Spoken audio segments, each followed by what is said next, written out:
G'day guys, welcome back to another episode of Flashlight Crazy.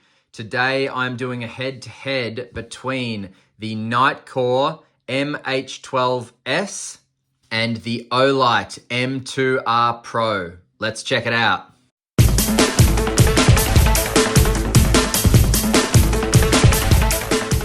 Alright, so before I install the batteries, let's just go over if there are any differences between these two. So firstly, they are both 21700s. They are both 5000 milliamp batteries. They are both 3.6 volts. Now, just before I install them, there is a spring here on the MH12S, and there is a spring down the bottom towards the head as well. And with the Olight, you do have the Olight kind of platform there, which does have a small spring behind it, and there is a small spring down the bottom there. All right, now I thought these two would be a good pair to review against each other, purely because they both have tail switches and both have side switches. It's Nitecore and Olight, so, you know, constantly in competition. But also they're both 1800 lumen max outputs. So because of that, I wanted to just go through a comparison and see which one comes out on top. So starting out with the design and feel of the light, honestly, guys, I've got to give the design to the Olight. I think that as far as, you know, comfortable in the hands, not that the Nitecore's not comfortable, but the Olight's just got it over it a little bit. It's just got a little bit more finesse in it, I think. Yes, the Nitecore looks very tactical and all that sort of stuff, but you know, the Olight, it just has some finesse about it, you know. It feels really, really great in the hand, both in tactical and in EDC applications. The side switch on the Olight just feels, you know, it's rubber. It feels a lot better quality than the Nitecore. The Nitecore side switch is plastic and kind of shakes a little bit. You know, if we go from the head here, you've got this awesome tactical bezel that does unscrew as well. If you kind of press it on a carpet and turn, it will unscrew. Nitecore here just has kind of like an edged bezel, but nothing like the Olight there. Moving on to the head here, you know, you've got some heat seekers in the Nitecore here. No real heat seekers. I mean, I guess they are heat seekers, but they look more like... They do look more like just style than heat seekers on the Olight, but I reckon they probably would do something actually. I'll change my opinion on that. I reckon they would do something on the heat seekers. No USB port on the Olight, whereas you do have a USB-C port on the Nitecore. It is a very deep USB-C port, so, you know, I'm not complaining about it at all, but no USB-C port at all makes it feel a lot more water resistant than with any USB-C port, no matter how deep and secure it is, which it is very secure. Moving on to the body, I think I like the Nitecore body a little bit better than the Olight body. I do like the feel of the Olight in the hand better, so don't get me wrong, but the body of the Nitecore just is a little bit smoother still with some grip on it, you know, whereas the Olight here, you know, it's got these really kind of ribbed areas here, which, you know, great for grip, don't get me wrong, but just a little bit more comfortable to hold the Nitecore than the Olight in that instance. Now, moving on to, well, actually, let's go to the pocket clip first. So obviously, Olight is smashing Nitecore in pocket clips. These two-way pocket clips are just amazing. I totally love them. And it just makes the light so much more diverse and versatile with what you can use it for. So for that reason, definitely Olight. Not to mention, you can swap the pocket clip from lens down or lens up, depending on how you hold it, to, hang on. Now, I just pulled it off there, and I can swap it to here, which offers deep carry lens down, depending on, you know, how you hold it. So I like it like that. So I'll leave it like that for the rest of the review. Now, moving on to tail caps, guys, you do have a forward clicky tail cap on the Nitecore, and you do have a two-stage tail cap on the M2R Pro. So a half press on the M2R Pro gets you to your medium mode, and a full press gets you to turbo. Whereas on the Nitecore, it is just half press to momentary, full press for constant on. It is a really, really nice forward clicky on the Nitecore, guys, I've got to say. So, yeah, I don't have any gripes with either of them. They're good for different things. Of course, you do have tail standing with the M2R Pro. You don't have it with the Nitecore. And this is a magnetic charging area here with the M2R Pro, whereas this is just, you know, your tail switch and that's it. Moving on to the measurements, guys. The MH12S from head to tail does come in at 13.9 centimeters from head to tail clicky, end of tail clicky. Whereas the M2R Pro from the end of the bezel head to tail comes in at 13.5 centimeters. So just a little bit shorter by a few mil, as you can see there. And the width of the face is 2.8 centimeters on the Nitecore, and the width of the face is 2.6 centimeters on the Olight. Now, the width of the body is pretty much the same all the way down with the Olight. Will taper slightly in here, but it's basically 2.6 all the way around, except for the tail cap, which is 2.4. And the width of the body of the Nitecore, the same. It's going to be about 2.5, 2.6, and then kicks out slightly on the tail cap at 2.7 centimeters. Now, comparing the weight between the Nitecore MH12S with the battery and pocket clip, we've got 156.2 grams, and then the Olight battery and pocket clip is 173.19. So the Nitecore wins out in weight. It just is a lighter torch. Now, looking at the reflectors and the lenses here, so the M2R Pro does have a TIR type optic lens here. It's going to offer a pretty big hotspot with some spill, whereas the Nitecore's got a smooth reflector with an SST40 LED down there. So that's going to give you a lot of light, great throw, great spill, and they both offer 1800 lumens. Now, going over the UI of these two guys, it is very, very different. So I guess the major difference between these two on their UI is that the side switch on the MH12S Nitecore is useless if the torch is off, okay? Absolutely useless. Whereas the side switch on the M2R Pro is very useful. You can press and hold, get it into moonlight mode there. You can cycle up into your outputs. You can double click for turbo, and you can triple click for strobe. So very, very useful side switch here. Not so useful side switch here. However, when you do turn the light on, then your side switch becomes useful. So it cycles from turbo to high to medium to low to ultra low there. And then back to turbo. That is in tactical, that's in the tactical mode. So you can program this to be in daily mode as well, instead of tactical mode, which is just pressing and holding the side switch and then clicking the tail cap, holding the side switch again, and then letting it go. One flash is for daily mode. So now you're in daily mode.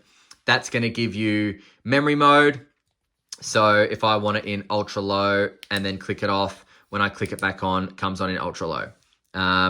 So daily mode offers you memory mode with the tail cap, whereas tactical mode offers you instant turbo with the tail cap. That's it. But the side switch is still useless in daily and tactical mode. Now, the modes of the MH12S are ultra low, which is 1 lumen, and that'll last for 1500 hours. Whereas in the Olight, your ultra low there is 1 lumen, which will last for 50 days. Now, if I step up, it's just one press of the side switch for the Nitecore, whereas stepping up for the Olight, I have to press and hold.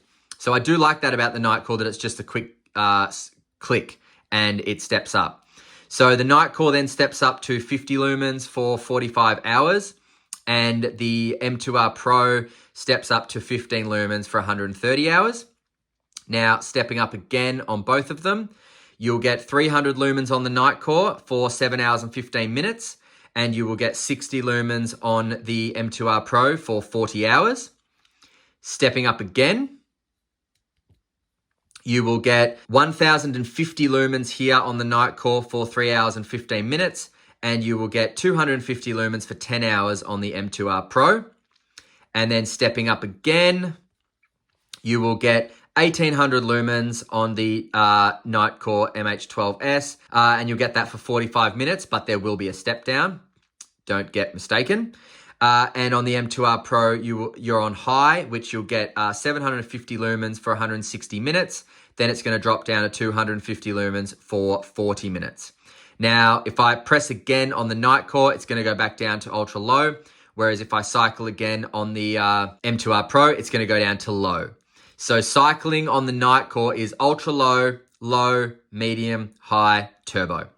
Back to ultra low. Whereas cycling on the M2R Pro is just low, medium, high, higher. Low, medium, high, higher. That's it. So no ultra low in the cycling for the M2R Pro. You can only get to it from off. There it is. And you cannot get to turbo from cycling with the M2R Pro, whereas you can with the Nitecore. So to get to turbo with the M2R Pro from the side switch, it is just a double click, and that is 1800 lumens, and you will get that for 4.5 minutes before stepping down to 750 lumens, which you'll get for a further 145 minutes. Then it'll step down to 250 lumens, which you'll get for 45 minutes. Now, another thing is you can turn the light off on the Olight with the side switch, whereas with the Nitecore, you cannot. So you need to click it off. But before I do that, I just want to show you that on daily mode with your side switch, if I press and hold from on, it's going to get to strobe. And then if I keep holding, it gets to beacon, and keep holding gets to SOS. So strobe, beacon, and then SOS. But you cannot turn it off from the side switch. You need to click the tail clicky. Now, at full output, the Nitecore is going to reach 294 meters because it is pushed out by 21,600 candela, whereas the M2R Pro is pushed out by 22,500 candela, so that will reach 300 meters. So 294 meters, 300 meters. Very, very similar. Now, both of these lights have different modes as well. So as I've shown you, the Nitecore has a tactical mode. So press and hold the side switch, and then whilst holding, click the tail cap, keep holding, and it's going to flash twice, means you're in tactical mode. Now, tactical mode for the Nitecore basically means whatever output you leave it in when you turn it off doesn't matter, because it's always going to come on in your 1800 lumen turbo. Now, tactical mode in the M2R Pro is going to be a little bit different. So again, same thing. You just push and hold the tail switch, and then click the side switch while holding.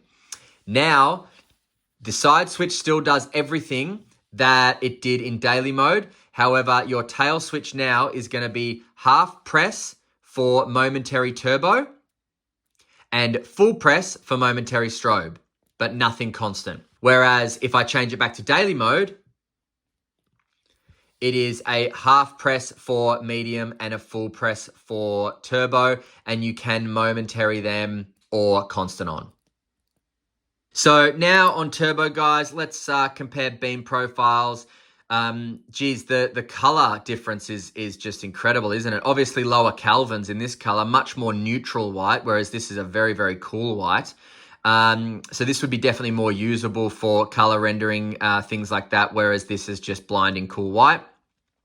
Much tighter hotspot here, which is weird because this has more candela, but again, the TIR optic lens technology is what is allowing you to have such a large hotspot with still such amazing amounts of candela and light intensity. So there's the beam difference there. If we just look at the spill difference, gorgeous, gorgeous blue spill here. And here it's just more of a faded, floody spill than a distinct spill. Much more distinct in the Nitecore than in the Olight the spill is. But guys, let's wait no further. Let's head out to the park, check some night shots, and we will be back with final thoughts and where to buy the Nitecore MH12S and the Olight M2R Pro. See you in a sec. All right, here we have the MH12S on turbo, and that is the M2R on turbo. Nitecore, Olight. Nitecore, Olight. So, much bigger hotspot on the Olight. Bit brighter seemingly on the Nitecore, but that's just because of the color of the beam, I would say. Much cooler beam, smaller hotspot. Does seem to be a little bit tighter, a little bit more distinct hotspot in the Nitecore. However, the Olight definitely, in my opinion anyway, you can see more. The Nitecore, you can see, but see, have a look at that tree, and now have a look to the left and the right of that tree with the Nitecore, and then have a look at the left to the right with the Olight. Nitecore, Olight. Definitely, I can see more with the Olight, for sure. But I do like the color of the spill better in the Nitecore. And in fact, it's more of a rounded spill, whereas the Olight spill is not as round, is it? That's the difference there. Olight or Nitecore, guys? What do you choose? Nitecore, Olight.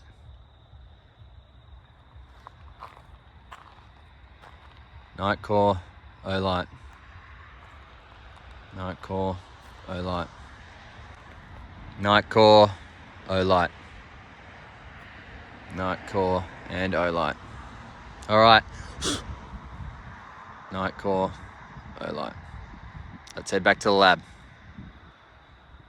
All right, so definitely going to be a personal preference, guys. What do you prefer? My preference is I'm going to just tip it to the Olight. I love the color beam on it. I just think that neutral white is bloody gorgeous. And I definitely like the fact that it has a larger hotspot. That being said, I prefer the spill on the Nitecore. I really, really do. So I'm not trying to sit on the fence here, guys, because if I had to choose, I would choose the Olight. So that's the winner for me. But there are things of the Nitecore that I like that I wish the Olight had, like, you know, the spill. I love the spill in the Nitecore. Now, you can pick both these lights up from lightshop.com.au. I will leave a link for each of them directing you exactly to them on the website. And I will also leave any discount codes that are currently available. But I want to know what you guys would choose. You know, Nitecore versus Olight. This is going to be a lifelong battle between the two. They're always going to be in competition. So what's your preference? I'm definitely going to do some more Olight versus Nitecore reviews. So watch out for them, guys. But my choice is the Olight for the following reasons. The two-way pocket clip, the very useful side switch, the longer run times, and the color beam. What I like about the Nitecore is the tactical mode switch always turning on in turbo no matter what. I like the rubber clicky because I love rubber clickies. I love how easy they are to momentary. And I do like the spill. I think the spill is gorgeous. So, personal preference, I'd love to hear your opinion, guys. Now, there is a $20 price difference in these two, guys. So, the Nitecore comes in at 195 Australian dollars and the Olight comes in at 175 Australian dollars. But that's it for me today. Please don't forget to like and subscribe if you enjoy these videos, guys. And until next time, stay cool and stay safe. See ya.